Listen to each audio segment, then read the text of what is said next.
Yan guys, so pagkatapos natin painumin ng vitamins yan, magana din yung kumain yung mga baby na yan. Oh. Ang kulit pa niyan. Oh.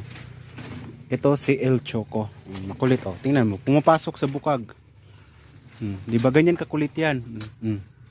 Hoy! Kaya nasisira yung pakainan ng mama mo eh. Di ba? Tapos dito naman, pag ito si Patch, walang problema kaso lang may sipon ngayon.